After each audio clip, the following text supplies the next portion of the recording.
You're listening to The Artist Athlete, episode 75.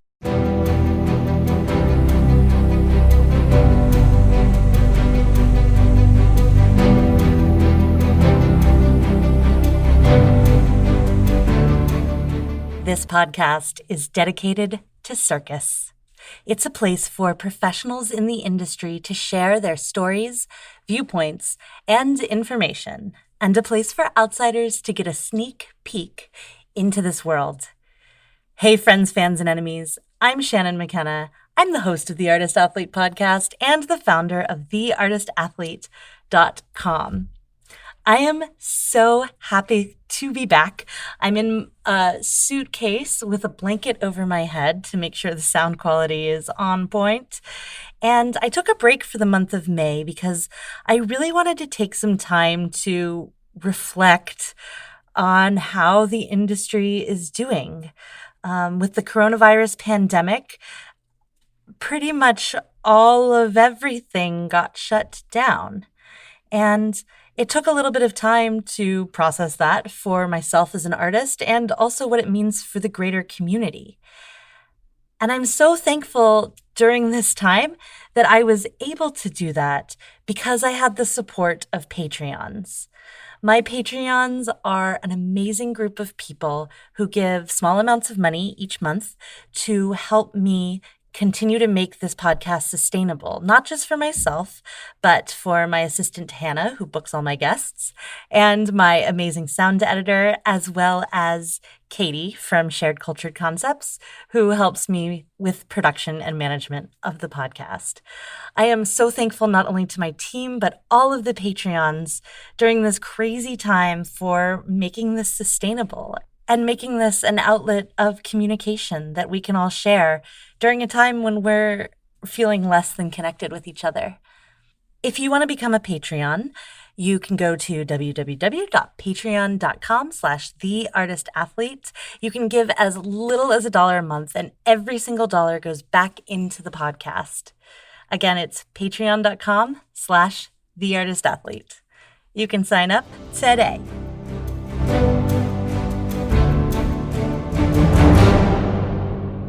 Before I introduce my guest today, I want to talk a little bit about the circus he represents. Circus Flora is a one-ring circus based in St. Louis, Missouri, in the U.S.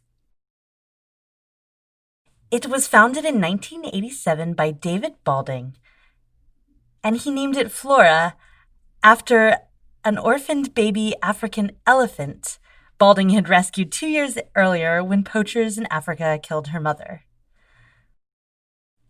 Circus Flora has cultivated education in the circus arts since its inception and blends traditional circus with theatrical trappings. If you want to see Circus Flora in action, they will be having a virtual showcase on July 4th. That's this Thursday if you're tuning in on Monday, July 1st, or May 31st if you're a Patreon, to the podcast. This Thursday, go to circusflora.org, and it says on the website that it'll be on the website. So I guess you don't need a ticket or anything. Jack and I talk about this a little bit in the interview, but when I went to the website to get information, it just says it'll be on the website. So I'll be tuning in on June 4th, Central Time, 7 p.m., which Eastern Time for me is 8 p.m., and checking it out. And maybe you will too. Be super cool. I almost said maybe I'll see you there, but nah. Anyway, my guest today is Jack Marsh. Jack ran away from the circus. His mother was the lead clown and narrator in Circus Flora, and Jack instead decided to go to Harvard to major in economics and then on to law school. He wound up working at a law firm that positioned him at Goldman Sachs before he realized that his mom was right all along, and the circus was calling his name. He is now not only the artistic director of Circus Flora, but also the executive producer of the Big Apple Circus. It was really great to sit down and talk to Jack, hear about his history, and hear about where he thinks circus in America is going in this time. And I'm pretty optimistic, actually, after talking to him. I hope you are too. Here's my interview with Jack Marsh.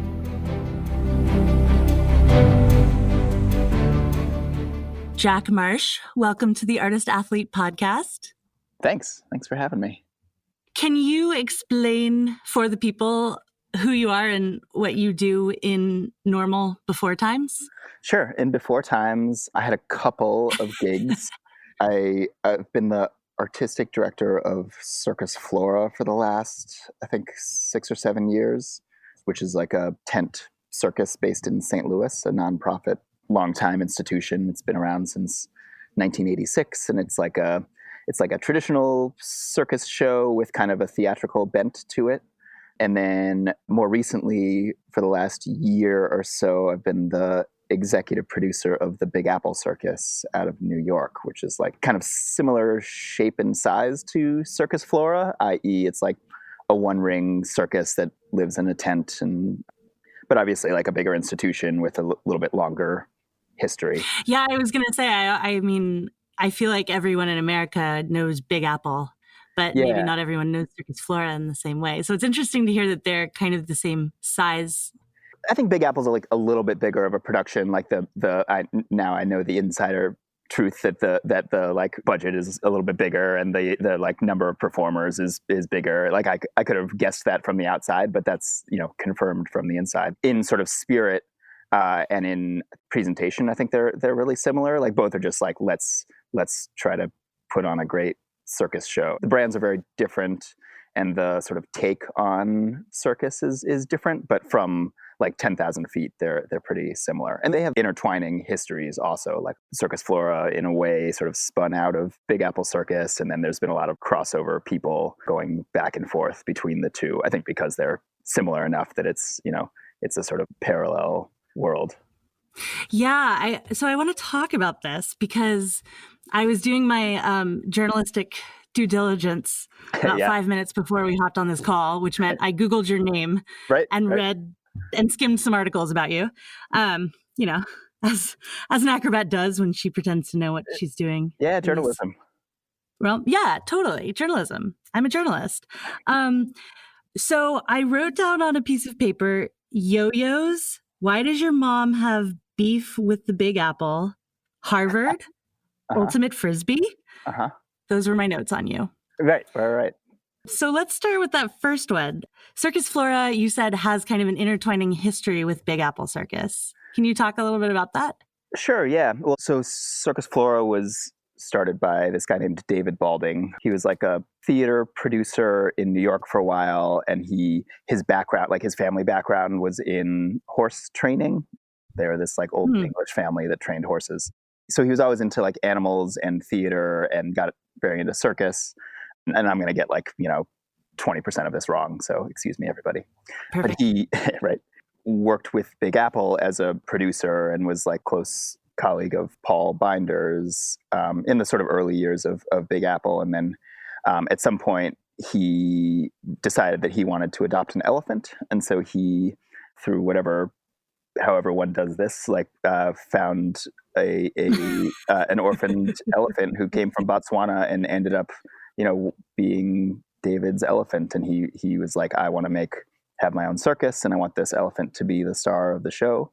That elephant's name was Flora, and he founded Circus Flora with the idea that it was like, this sort of marriage of his loves of theater and circus and the elephant and all that. So he kind of, post his time with Big Apple, left for Circus Flora and sort of made it, in his, with his sort of take on it, but in a kind of similar one-ring tented style. And how did your mother get involved with all this? She was in circus from like for most of her adult life. Like she was around at the founding of the Pickle Family Circus in the Bay Area way back when. Like she was juggling partners with the other founders of it, like Larry Pizzoni and Peggy Snyder. They had like a little street juggling act that became the Pickles after that. And then she was sort of similarly in theater world. Like she like found circus through theater school, and then was doing a kind of acting and directing along with circus stuff. And I think once she left the pickles sometime in like the 80s, and the circus part of her went away for a little while, and then she sort of got connected back to David Balding when he was starting Circus Flora. They hired her to be a sort of a speaking role, traditional white-faced clown that was sort of the narrator of the show. And so she since then has directed Circus Flora's shows and been that kind of main narrative force in the show, kind of the ringmaster, but not the sort of tuxedo wearing boxing announcer type of ringmaster, more like a traditional white-faced clown who sort of provides the narrative structure for a Circus Flora story. Nice. So you're second generation then? Yeah, I guess that's right. I think I don't usually describe myself as that, because I'm like usually talking to people who are like, eighth generation. But yeah, I guess that's right. I love this. Like, yeah, it's like a birth order. Like, you don't want to like call yourself a knight to the king or something like that. But right. Gotcha. I'm just trying to keep all the family tree in place, I guess. Yeah. Cool. So when was your first time on stage? Do you remember it? Were you like all the other circus kids? Did you have a part in the show? Yeah. Like as a super little kid. I mean, like Circus Flora was founded when I was 1.5, and I was like there, and I'm sure in the ring at that point, but like not doing too much. Like I have a 1.5-year-old who I like don't think would hit a cue very well or do, I think I was like there to just be a little kid to provide some color and some flavor. Yeah, I just sort of grew up around Circus Flora and was on horses or doing acrobatics, or I learned to juggle later. Just you sort of pick stuff up as a kid being around. But I was like never that good. Like that was definitely not my thing. Like performance I'm just not great at it. So I like pretty much knew that I was not like cut out for the circus performance world.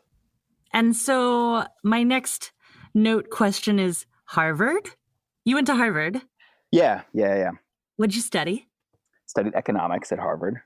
Yeah. Okay. Yeah. Perfect thing for a clown's son to do. Great. Yeah. Here for it. Yep. No, it was. I think I don't know. Growing up, I was like into school and like loved doing math, and was like, cool, I'm gonna go be on a very different track than the circus world. And I was always like kind of one step in and one step out of circus life. Like Circus Flora was never like a full like year-round touring show. Like it was always something that we would go to for a month or two at a time, a couple times a year. So otherwise I was like in regular public school with like friends who just like thought it was a totally weird thing that I would go disappear for a little while, which I guess it was. They were totally right. But yeah, so then that kind of like sent me off to doing the college thing and like being on a track of I don't know, career person. It was like the rebellious teen getting away from the like, but like the opposite direction, like running away from circus to Harvard economics department and then law school after that. Oh my God. Oh, and you went to law school after that. Okay. Yeah. And was a lawyer for 3 or 4 years in New York. And then finally gave up all of that to go back to circus life. Right. In the end, you were like, you were right, Mom. This was the life for me all along. Yeah, damn it. So yeah, at 28, you became the artistic director of Circus Flora. Mm-hmm. How did that come about? Yeah, so I was working as a lawyer in New York, working for like a big corporate law firm. I was working at Goldman Sachs in the sort of belly of the beast in their downtown office, and I was like less and less into what I was doing, and was like I'd paid off my student loans, thankfully, which was a big deal. Wow. And I was like, okay, I like could really use something else, and I was just like spending all of my free time like trying to. The goal was always like get out of work as early as possible, go see whatever show is around, theater, circus, everything else. I was like, this is like my priority is clearly to like finish work as early as possible and like go sit in audiences and see shows and like think about them. That was like all that I actually wanted to be doing.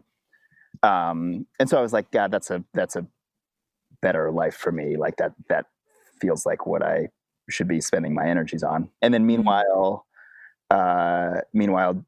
David was getting older and was talking to the Flora board of directors about what was what the kind of future looked like, because he was the founder of the company, and he was like such a big presence, and so much of it was about him. So they were kind of figuring out what the next steps would be, and he and I started talking, and it sort of just felt like a right step to kind of come back on board with Flora. And so I worked under him as his associate artistic director for about a year, with the plan that there was going to be like a 3 or 4 year transition period in which I'm apprenticing under him.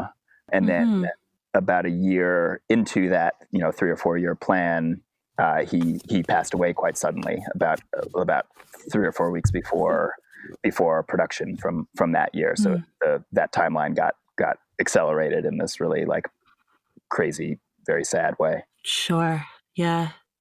I'm sorry to hear about that for you personally. Yeah.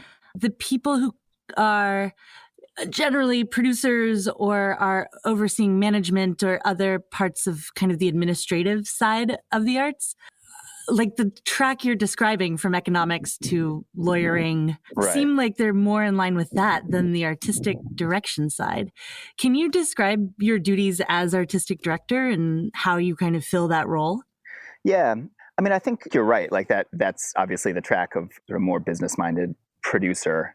I think for me, like a lot of my work at Circus Flora has been in close collaboration with my mother, and she's acted as the theater director of the shows. So effectively, she's the sort of on the ground director, running rehearsals and sort of giving the smaller, detailed decision making. Like she's sort of in the moment to moment stuff, and I'm like working closely with her, and we sort of are checking in periodically and have a shorthand from 30 odd years of knowing each other, like figuring out how to. So I don't know. I mean, I think our way of working is probably not the standard one anyway. And I think that's crazy. I don't think I know anyone else who works in a business relationship with their mother. Yeah. It's weird. But yeah, but yeah, I think so. I think I do take on, Circus Flora is so small, like our administration is not very much. So there's a lot of just like everybody doing as much as possible and just trying to get a show off the ground and making it as good as we can. So I fall into the like producing world of it, which has a lot of overlap with the like artistic world of it. And then it's like this kind of giving big picture artistic thrust and then letting Cecil, have her, she's the like making the show in the more on the ground way. Sure. And Cecil is your mother's name. I don't think we've said her by name yet. So for the listeners. Yep. Cecil McKenna. I like, whenever I'm in like, we're working together mode, it's just like she is Cecil. And then in every other scenario, she's mom. Oh, interesting. Okay, that's cool. Can you give an example of like a big, because you kind of detailed like her role as the theater director, giving, acrobats kind of their cues or their understanding or shaping the show in certain ways. Can you give an example of these big picture artistic decisions that you are making? Yeah, I mean, I think like what a show is going to be, like so Circus Flora shows always have a storyline that carries through. And it's like, it's very much it looks and feels like a traditional circus show, but it's never like and coming up next, you'll be amazed by this great flying trapeze act. Like we sort of like, you will be amazed by this flying trapeze act, but we try to find like like we try to It's put not it like into a context. cabaret show where it's just like act, in other words, Yeah, is what yeah. I'm hearing. Yeah. Yeah. And so we try not to take ourselves too seriously with it and like instead put it in the context of like a sort of winking, goofy storyline where we'll set it in somewhere unexpected and have this framework, usually like around, a couple of characters, like a clown or people who are sort of more actorly. And then those acts, if it's a big flying trapeze act, it's often at the end of the show. And usually we try to find a way that the like whatever is the end of the story culminates in some kind of like joyful expression as represented by this crazy flying trapeze act. So like what was the narrative last year? Yeah, it was a show set in a supermarket. It was called The Caper in Aisle 6. And there were Caper in Aisle 6. Yeah.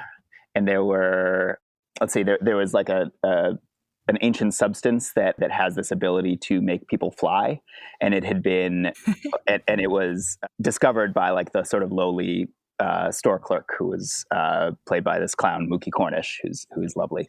And she discovers that in the anchovies sold by the store is this ancient substance, and so she like tries them and is able to fly.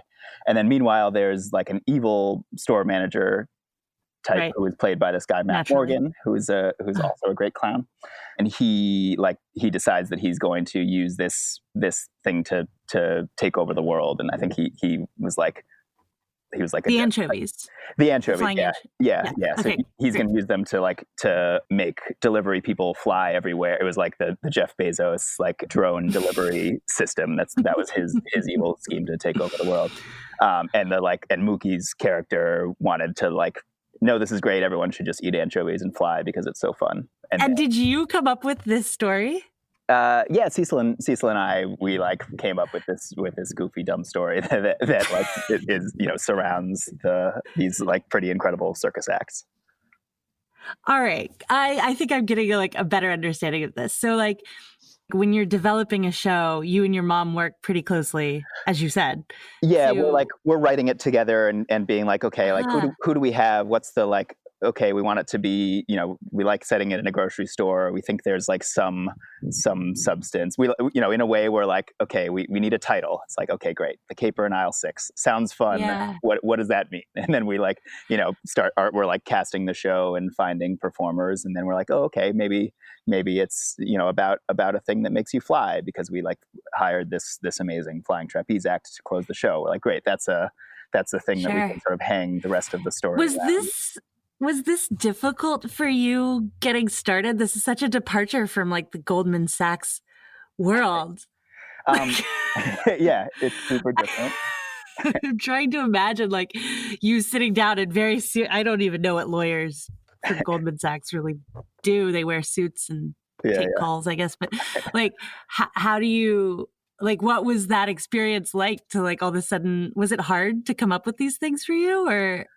No, I think like in a way, like we'd been informally doing this together, my mom and I, when I was growing up, and sort of continuing on into like young adulthood. Like, when I was growing up, it was just like sort of, Cecil working on a lot of this stuff in her trailer and running it past David at the time, and I would just kind of be there being like, well, what if it was this stupid idea instead of some other idea, and then maybe that would work its way into the show, or maybe not. But it was like there was a sort of ongoing conversation that I think we picked up in a more formal way once I like started to actually work on shows in a bigger way.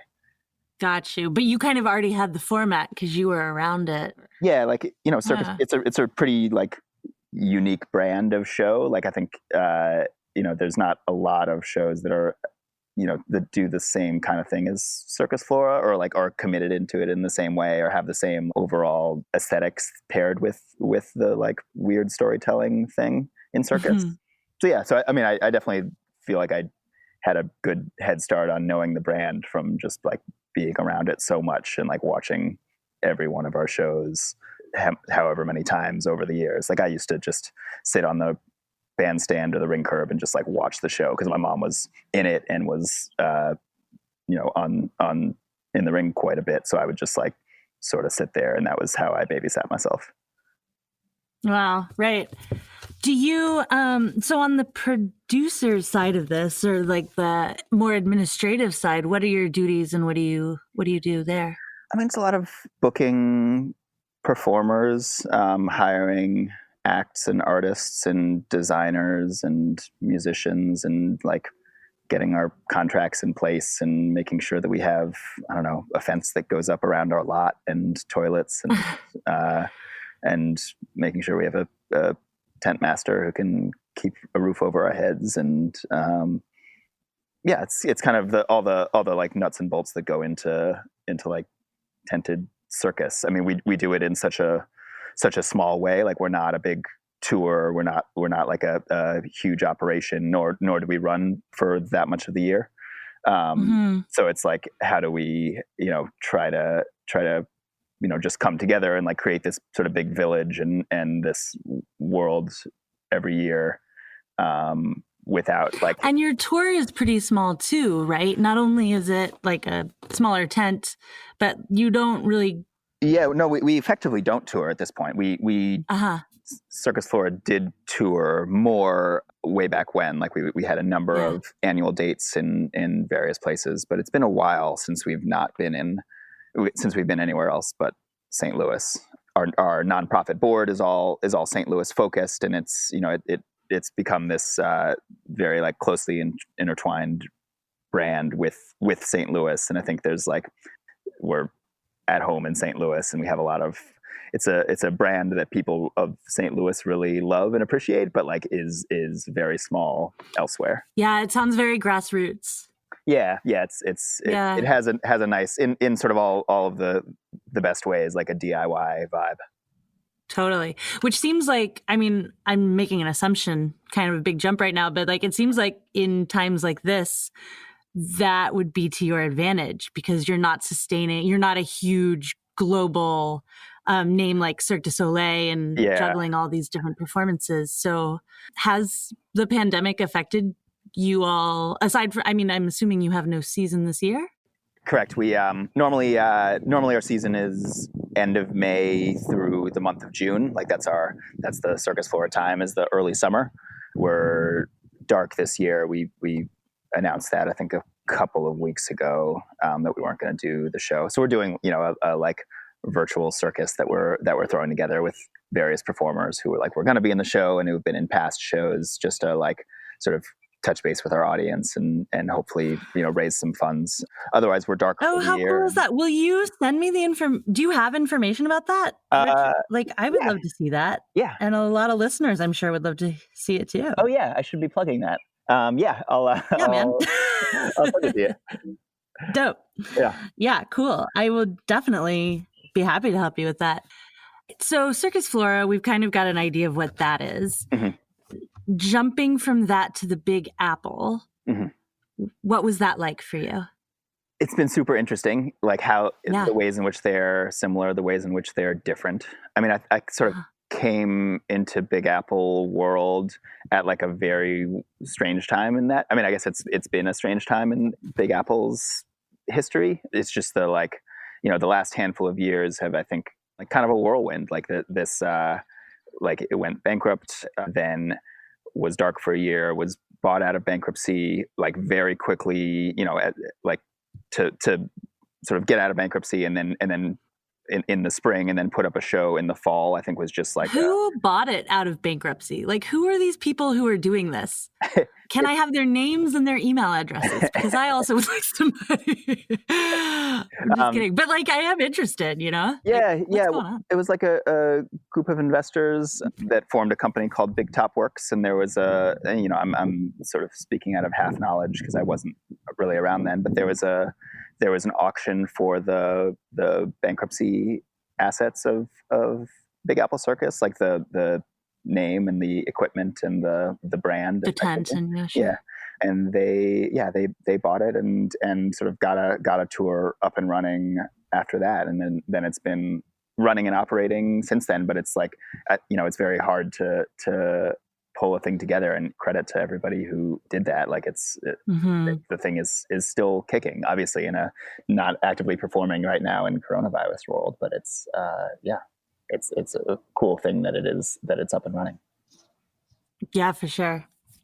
But obviously, when you're working with Big Apple, I mean, you're probably not talking to Cecil about anchovies that can make people fly. Yeah. Who are you talking to about the anchovies? Or is that your job at Big Apple? Yeah, it's a similar job at Big Apple, and in fact, Cecil directed the show this past year, so we did get to kind of rekindle that or bring that relationship to a different company, which was cool. Like that was a fun first season to have at a new job. Is have a handful of the sort of Circus Flora team members together, like bringing that shorthand and the whatever kooky aesthetic we have as a group. But yeah, it's not the same brand. It's like I think if we had tried to make a weird show about anchovies in New York with the company that has a 42-year history of shows that aren't about anchovies, people would have been confused by that. So yeah, it's a different brand, and we sort of had to get our heads around what is Big Apple Circus to New Yorkers, and in what ways is it similar to the thing that we've been doing for however many years, and in what ways is it its own animal that we should figure out. And what are the answers to those questions? How is it different? What is it to New Yorkers? Well, I think it's a very it's a tradition for a lot of New Yorkers. Yeah. It's this wintertime, go to Lincoln Center, be transported out of the city into this magical world. It has that, and that's not dissimilar from what Flora is. Flora is also in a city, and anytime you go into a big top, it's pretty good at transporting you. But yeah, I think it's just been a different brand. Whereas at Flora, I don't think we've never had a ringmaster who is just saying, and here's the next act, and being the kind of hype person. That's a very Big Apple is more of a traditional, a little more leaning into variety show, but just a very kind of circusy circus. We want to sort of capture all of the best parts about a circusy circus, and the ones that are nostalgic and take you back to your childhood, but also try to sidestep the places that I think that circus as a brand in the United States is sort of hurting itself. And that's such an interesting little statement you've just made. And that's something Tom and I kind of started to talk about in our discussion. Are these kind of American interpretations of what circus is versus what the rest of the world thinks circus is? Mm-hmm. What are those pain points for audience members? Yeah, I mean, I think the easy ones to point to are animals, and that's that's a complicated topic, and I love people that I know who are animal trainers, and I know that they are good to their animals, and so I know that a lot of the this as a pain point for audience members is not always fully founded, but it's also something we need to acknowledge if our goal is to sell circus to people. So for that one, both Flora and Big Apple kind of take a similar track, which is we work with domesticated animals who are well treated, and here's how they live, and here's how well their people take care of them and work with them, and what a beautiful relationship. It's trying not to fully just say oh, some people don't like animals in circus, so we're not going to do it, and moving on. It's well, I get what you're saying, but there's some nuance to this, and here's a way that we feel is comfortable with, and we feel you as an audience member, probably if you thought about it for a few seconds more, you would also be comfortable with that. Yeah. And I don't know, people are afraid of clowns, or so they say. And so you have to convince them that that clowns are great, and maybe aren't the Pennywise clown that you just watched, trying to kind of figure out how to navigate those sort of minefields, while still saying we're a circus. There's a lot of great stuff about this. This is a way to go out with your family and see live entertainment that you're all going to enjoy and appreciate. And there aren't screens, and there's people doing these inspiring physical things. And make that enticing and still remind them of the stuff that they love about circus, and also try to have that be a conversation of the stuff that they might not think that they're into about circus. I don't know. How much of this do you feel like is audience education? Yeah, I think some of it is audience education, but like like, I don't know how because when I think about, I don't know, I went to NYU for theater. Mm-hmm. And a New York audience is a very sophisticated audience when it comes to theater. Mm-hmm. So I just think it's interesting that they can't quite make that jump with circus. Yeah. Well, I think that people don't take the time to think about it. Like theater invites more thought, and I don't know, just maybe it's because it's more considered more highbrow, or like has a different, like, you're like encouraged to be like, what did that piece of theater mean? Whereas with circus, I think you feel like you're encouraged to just be like, well, that was great, or I didn't enjoy that, and I loved that, or just it like doesn't in the same way have like a culture of criticism and of thought around it. So I don't know if that's Another thing Tom and I talked about was art for art's sake and art for entertainment's sake. And it sounds like even with Flying Anchovies, you're making a social statement about different companies and how they're affecting the world. Yeah. I mean, I think circus can do that, and there's a bunch of different ways that it can do that. But is that something that's important to you? Not always. Like, I think for me, in a way, like it takes a backseat to trying to make circus just as a concept. And I guess like the one ring tented circus in specific, because that's like the world I find myself in. But like, I would much rather figure out exactly how to make that work and be financially viable and thrive. And I think, part of that might be in a way I like get to have, a couple different cracks at this each year, assuming the corona goes away and everyone goes back to normal. But like, in Flora world, like we can try it in this sort of offbeat, goofy way that maybe has some social criticism into it, but never in Circus Flora is never going to get like crazy political and have like a abortion show. We're going to like stick to like Flying Anchovies. And Big Apple. Though I would come to a Circus Flora abortion show. That contortion act would be bomb, no doubt. Yeah. But then like I can only imagine. Like 50% of our audience would come to it, and 50% wouldn't. And so like and I think the space that I find myself in is like needs to be very universal. You can't be sort of overly pointed politically. The real like politics that I want to get across are like, circus is great and it's for everybody, and it's a way to like unify. Not to say that there's not a way for circus shows to do this, but I think like if you're making like a big commercial or even like a nonprofit show, but still like needing to put 1,100 people in a tent, like you need to make that a very welcoming space for everybody, and everybody needs to sort of get along and appreciate the thing in the same way, and like have the spark of joy that like is really, as we sort of get pushed into opposite corners, a space that is like big and welcoming and like lets everybody kind of let loose in the same way with the same thoughts, even if they're like from the opposite ends of the political spectrum. Like that's a real way that circus is pretty kick-ass that I don't think there's a lot of other art forms out there that can pull that off. I mean, I would love a world where every major city had a Circus Flora. Yeah. Like everybody had their own one ring. Yeah, its own brand of that. It would be so cool. Yeah. What would you recommend to someone who would want to start something like that?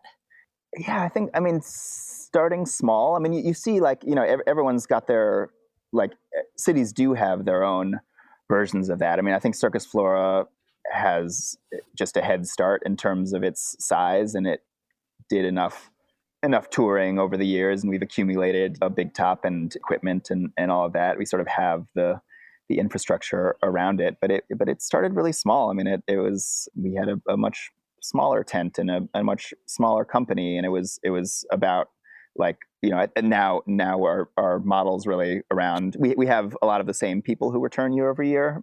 Probably like 25% of our performers are like kind of company members that return, and our audience kind of knows, and that's like part of the familiarity of coming back to see us. And then the other 75% are hired in for that season and are here's a brand new act that you never saw last year. Whereas like early days of Circus Flora were not that. They were more like, it's the same group of people more or less with, a couple changes. It was more of like a 80% like a theater company, or a repertoire company. Yeah. And that's got its advantages and disadvantages, but that, it's just about getting a group of people together with a kind of similar idea to start something and make it. And I think, that exists in a lot of places. I would love it if every city were able to sustain a one ring circus of its own. Yeah. But it's not easy. We're still scratching our heads how to do it 30 years later at Flora, and Big Apple's still trying to figure itself out too. What's the biggest issue that you come across? It's finances in making it all viable. Yeah, it's a little bit. It's just how to convince more audience to show up. I mean, both companies we're not packing a tent. Like it's Big Apple's big challenge is like it's such a great family brand that any like Saturday 11 a.m., Sunday 3 p.m. shows are just totally packed, 1,600 people in an audience. And then any like what you would think would be a pretty good show, like a Friday 7 p.m. show is not that. Like it's much, much smaller. Like it's a half house or even less than that. So it's like how to broaden the brand a little bit in a way that like gets people to come to it. I think it's, a shared difficulty that Circus Flora has too, is like circus is such a kid focused and family focused brand in the American imagination that it's really hard to convince people that it's a fun date night or just a fun like outing with your work pals or whatever. Like it's only to people a thing that you take your 5-year-old niece and nephew to. Where do you see all of this going? I feel like you don't know the answer to this because how could anybody? But this is the question I get a lot. Yeah. And I want someone to answer it. Do you have any ideas about the state of live performance moving forward? Any hopes? So my world is so built around putting, between 1,000 and 1,600 people in a very enclosed space. That's not coming back anytime soon. That's in nobody's phase 1 or 2 of reopening. Yeah, it's depressing. We're at Big Apple. We're looking at, is there a way to, at some point people are going to be coming back out, and that will happen before people are going and sitting in a giant audience. So like, is there a way for us to make a COVID friendly family outing that like has circus trappings and is circus related, and like you see performers, but they are, you're a little family group and you're on a promenade around a park and you go into this tent and you have this experience and you see this performer doing that, like lean into the sort of immersive theater type of world in a way that's designed specifically to be like adhere to whatever are the guidelines 5 months from now. It's a more fun place to put the brain of like figuring out a way to actively, fight against this virus rather than just kind of sit back and wait until whenever someone can give the thumbs up about doing the thing that I would normally do.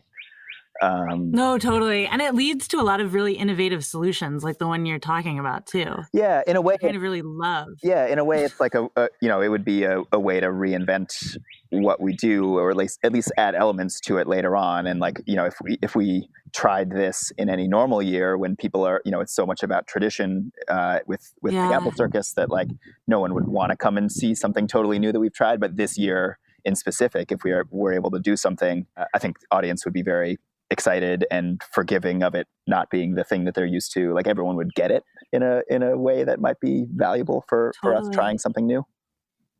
And it almost seems like, my optimism is that like, when some of these greater restrictions are lifted, people will be looking for excuses to get out of the house and come to things. Yeah. I think we should all kind of keep that in mind, is that like the thing that we do as like artists and performers and producers, like it's going to be a lot more valuable to people later on. Like people are going to, hunger for it in a way that they didn't even before this all started. At least that's what I'm telling myself. Yeah. I'm right there with you, friend. Yeah. My last question for you is, what advice would you give to yourself at the beginning of your career? My circus career, my ultimate frisbee career. Ultimate frisbee career, definitely that. Yeah. Yeah. No, I mean, you can pick whenever along your timeline. Like, do you regret the time you worked at Goldman Sachs and doing the lawyer thing? No. I think it all, in the like cosmic sense, it all sort of brought me to the place I'm at now, and it's all good, and I enjoyed all those individual moments. So no, I don't think I regret that.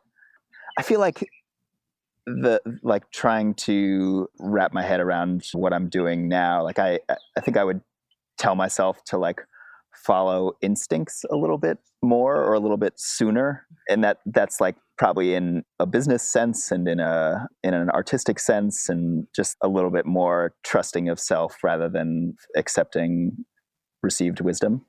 Follow instincts rather than accepting perceived wisdom.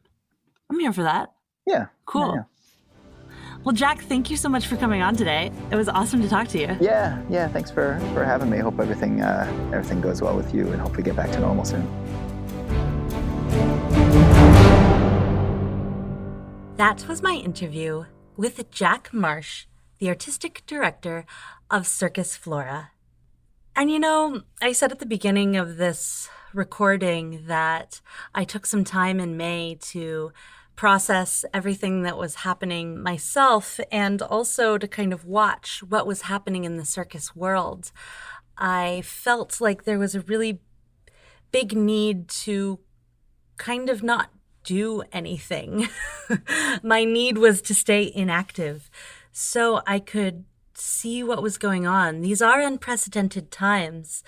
And the conclusion I came to, and what was really cool to hear from Jack, and interviewing other artists and other creators during this time, some of whom you'll hear interviews with on this podcast very shortly, next week, is that there's an opportunity right now to redefine circus for audiences.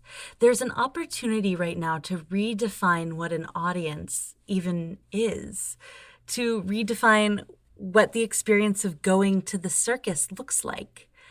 Like Jack said in the interview, circus is an art form that unifies. It really can overcome these political boundaries, and it plays with fear and danger and risking your life, and it sits so comfortably with all those hard concepts at the same time that we are allowed to celebrate and feel joy and feel silly.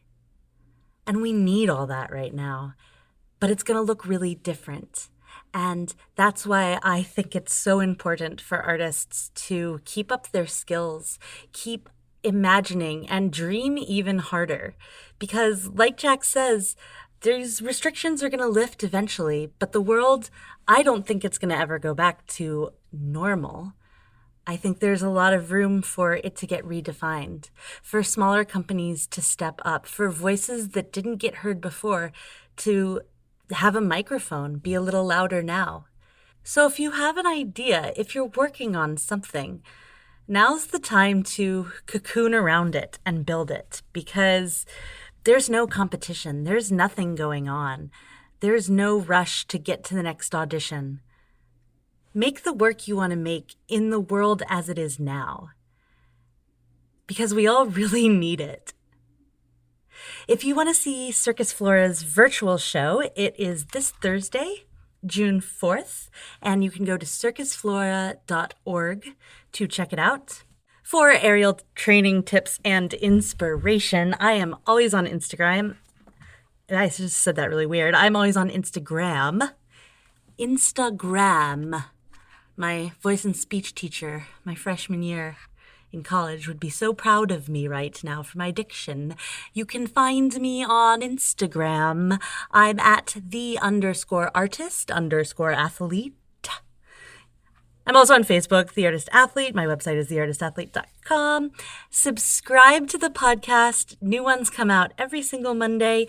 And if you love what you're listening to, please, please, please, patreon.com/theartistathlete is the place to show all your love and appreciation. I'll talk at you next week, friends, fans, and enemies.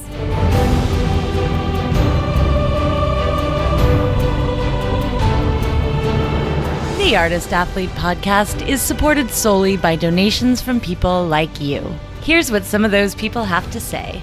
Aloha! My name is Beth Russell, and I live on the beautiful island of Maui, Hawaii. I am an aerial artist and movement instructor specializing in chakra yoga to keep me balanced and grounded. I play with silks, trapeze, lyra, rope, acro, aerial yoga and dance, slacklining, pole, bungee, and climbing.